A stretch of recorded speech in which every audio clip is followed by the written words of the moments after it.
Bonjour à tous, nous sommes le 1er février 2016 et je me lance dans l'aventure des tutoriels vidéo. Voici donc mon tout premier tutoriel. J'ai mentionné la date au début. Pourquoi c'est important? La technologie évolue assez rapidement, donc si vous voyez que le vidéo a plusieurs années, vous êtes tombé dessus par hasard et on est maintenant en 2019 dans le futur, bien peut-être allez voir si ça fonctionne toujours avec ce que je vais vous montrer puisque les technologies changent assez rapidement. Je vais toujours donner la date, mais elle est aussi indiquée d'habitude dans YouTube. Donc voilà, premier tutoriel vidéo. J'ai eu une problématique cette semaine avec une vidéo que j'ai mis en ligne. J'administre la chaîne YouTube de l'école où je travaille et les gens me rapportaient un problème avec une vidéo que j'avais mis en ligne. La vidéo était facilement visionnable sur Internet. Par contre, tous ceux qui étaient sur des tablettes ou sur des téléphones me disaient « Mais ton vidéo, il est pas disponible. » Ça me répond « Vidéo non disponible. » Alors, voici le vidéo en question. C'est une vidéo qu'on a fait sur l'art du code, qui est une art de code qu'on a fait à l'école. Et ma superbe collègue Laurence a fait un montage vidéo où elle a ajouté de la musique. La problématique est la suivante. La musique qu'on a utilisée, on a utilisé la musique sans avoir les droits d'auteur de la personne qui a créé la musique, donc du band en question. Et donc, il y a certaines restrictions. Comment on fait pour savoir si une vidéo a des restrictions? Bien, vous allez tout simplement aller voir la petite icône ici qui s'appelle gestionnaire de vidéo. Dans votre gestionnaire de vidéo, c'est là que vous allez voir apparaître tous les vidéos que vous avez mis en ligne. Vous avez, par exemple, le nombre de vues du vidéo et vous avez une petite indication en dessous qui explique que la vidéo comporte du contenu protégé par les droits d'auteur. Vous voyez que j'ai certaines vidéos qui n'en ont pas, donc c'est des vidéos qui n'avaient pas de musique, il y en a plusieurs qui ont du contenu protégé. En cliquant sur « Comporte du contenu protégé », on peut facilement aller voir quelles sont exactement les restrictions. Donc, on vous explique et YouTube le trouve automatiquement en passant le contenu protégé. On n'a pas besoin de l'écrire et de lui dire. En fait, vous le voyez en bas, on a même l'information. On peut exactement dire de combien de minutes, de quand à quand dans mon vidéo, on a joué la musique qui est protégée. J'ai déjà d'ailleurs eu une problématique avec des vidéos de spectacles de danse où carrément YouTube, puisqu'on n'avait aucun droit d'auteur, nous avait coupé le son. Regardez un spectacle de danse en vidéo sans son, ça enlève un petit peu de la magie. Donc, si ça vous arrive et qu'il n'y a pas de son dans votre vidéo, fort probablement qu'en allant voir de vos courriels, vous avez reçu un courriel vous expliquant que ce n'était pas possible d'utiliser la musique choisie.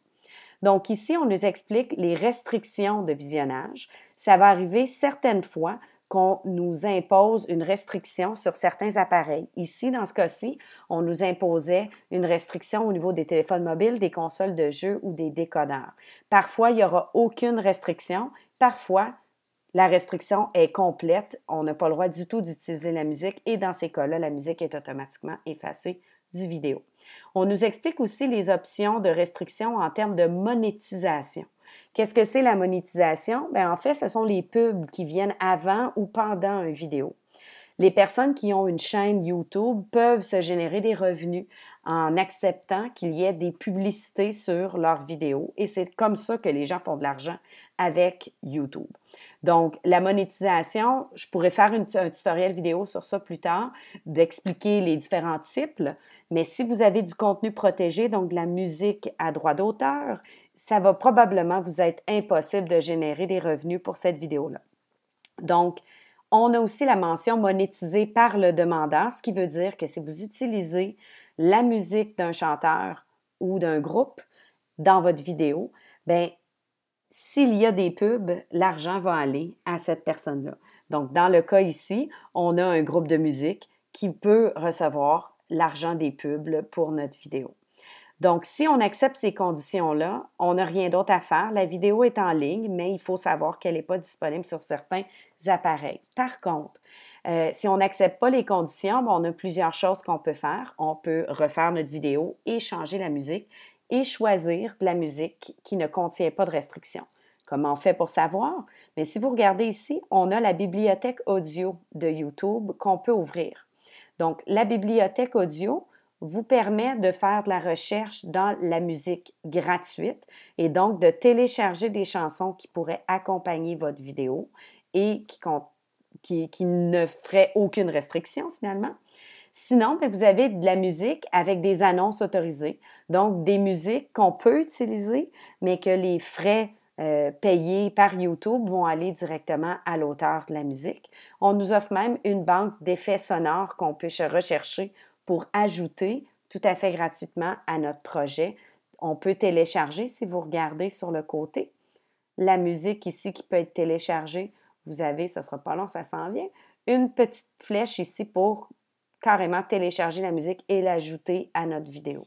Sinon, on peut y aller avec la musique gratuite ou on peut y aller avec la musique de notre choix, en autant que la restriction fasse notre affaire. Par exemple, si je veux choisir la chanson Sorry de Justin Bieber pour accompagner mon vidéo, mais il faut que je sache que c'est visible partout sauf en Allemagne. Allez comprendre pourquoi, peut-être aller faire une recherche sur Google, et que les annonces peuvent s'afficher, mais que le titulaire des droits d'auteur peut monétiser cette vidéo-là. Donc, Justin Bieber peut recevoir de l'argent avec les publicités qui vont apparaître sur votre vidéo.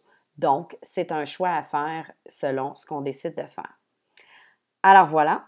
Par contre, qu'est-ce qui arrive si on a mis notre propre chanson et qu'on n'est pas d'accord et qu'ils se sont trompés? Bien, on peut ici aller contester et faire une revendication à YouTube en expliquant notre cas et leur demander d'enlever cette restriction-là. Sinon, on peut aussi carrément supprimer le titre, ce qui va mettre un gros silence dans votre vidéo au lieu de la musique. Donc, si on voulait, par exemple, enlever simplement 1-2 secondes, on pourrait l'enlever sans avoir à aller dans notre vidéo et refaire tout le montage. Alors, voilà pourquoi votre musique peut être parfois enlevée de vos vidéos et voilà pourquoi certaines vidéos ne fonctionnent pas sur appareil mobile. Alors, à la prochaine et au prochain tutoriel. Au revoir!